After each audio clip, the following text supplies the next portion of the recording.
Hello everybody, my name is Mateo Leon Rodriguez and welcome back to my Authortube channel. As you guys can see, this video was uploaded a little bit later than my usual uploads. That's because I spent 3 days at least trying to fix an audio issue for a Project Monarch Medallion video, but I couldn't end up doing it, so I just had to scrap it. For those of you that don't know, Project Monarch Medallion is my current work in progress. It is a YA/middle grade urban fantasy set in Mexico. If you want to find out more, feel free to check out the playlist on my channel. But anyway, I do have another video planned, but for now, I think it would be better if we did another sci-fi prompt. For those of you that haven't watched my previous video, I'm going to flip through this book, find a prompt, and then whatever it ends up landing on, making it a sci-fi story somehow. In case you want to do this writing prompt with me, I'll make sure I leave it in the comments and the description of this video. Without further ado, let's find a prompt. Guys, these prompts, what can I even say? Let me just read you the 2 prompts that are on these pages. The first prompt is, Ted opened the door to the pet shop to complete the pandemonium. All the cages were open, and rabbits were nibbling on the cardboard cutout of the famous pet psychic holding expensive dog food, a snake, and then it just ends there. The second prompt is even better. Here is the second prompt. The unicorn emerged from behind a tree so wide, Ray could have lived in it quite comfortably. The beast gave off a silver blue light and moved across the forest floor without making a sound.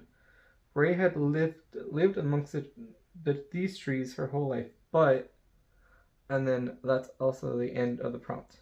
So we're either writing a story about a sci-fi pet shop owner or a story where there's a space unicorn. Honestly, I usually just pick one and then show you guys me writing it, but since both of these are so fun, I might just skip past the writing part and show you the final product so I can do both. Yeah, let's do that. Let's do both. Okay, that took me about an hour, but I'm done. First up, we got the sci-fi pet owner story. Ted opened the door to the pet shop to complete pandemonium. All the cages were open and rabbits were nibbling on the cardboard cutout of the famous pet psychic holding expensive dog food. A snake was just about to eat the oldest bunny, Mr. Whiskers. Ted quickly flicked his wrist forward to activate the proton bubble. The snake hissed as it attempted to escape its temporary prison. Ted had about 15 minutes to figure out what in the world happened before he had to deal with the snake. He turned around to the control panel and activated the force field. Who could have done this, he questioned. No one had access to this building's keys except for himself and Lalo. Lalo would never do this, Ted told himself. He shook his head and said, Activate help droids. Panels in the ceilings opened up slightly before sparking and closing again. Ugh, fine. Ted took a breath before picking up the rabbits carefully and putting them back into their cages. 10 minutes had passed. He walked over to the snake. Hey, Petunia, you ready to go back into your enclosure? Petunia hissed. Oh, stop it, you wouldn't bite me. Ted messed around with the proton bubble settings to make it smaller, small enough to carry. After putting Petunia into her enclosure, Ted rushed to the back room.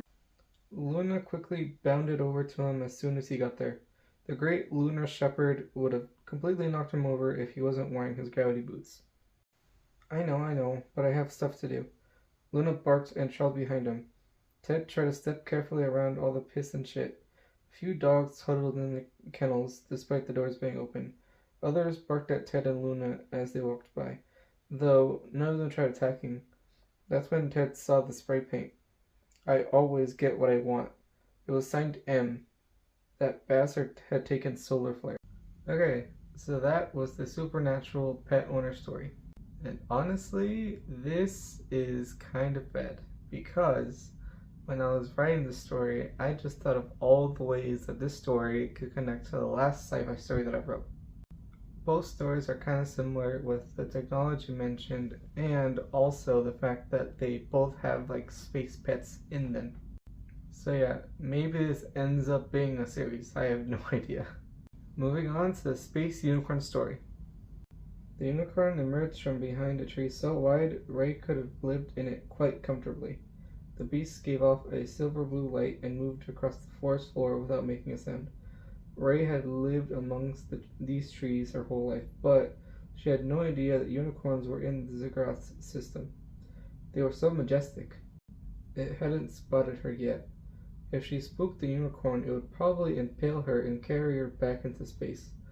Following the unicorn's example, Ray activated her hover boots and followed it. It wasn't hard to do, especially when the unicorn's mane shined like the stars above her. It eventually arrived at Lake Tali and started to drink water. So they also drink water, Ray mumbled. She blinked twice and snapped a mental picture. Unfortunately, she had forgot to turn the sound off, so there's an audible click.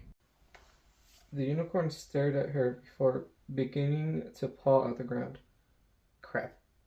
Before she could be impaled, a cold metallic hand grabbed her arm and pulled her to the left.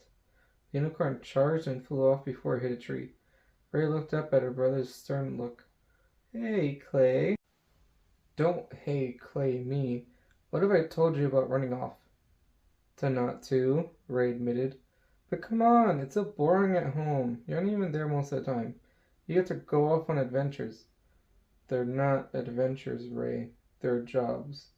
Whatever, same difference. Why can't I just join you? You're too young to go on the jobs. I'm 17. I'm old enough pretty soon. I said no. Now go home, Ray. But I said go home. So yeah, that's the sci-fi unicorn story. These were so fun to write, but let me know in the comments which one you preferred. With those two stories read and done, I think I'm going to end the video here. Thank you guys so much for watching. You guys have no idea how much I appreciate every single one of you. If you guys want to see me do more of these type of things, make sure to subscribe. With all that being said, I hope you guys have a good rest of your day, and I will see you in the next video. This is Mateo Leon Rodriguez, Authortube extraordinaire. Thank you for watching my video. You could find another one there.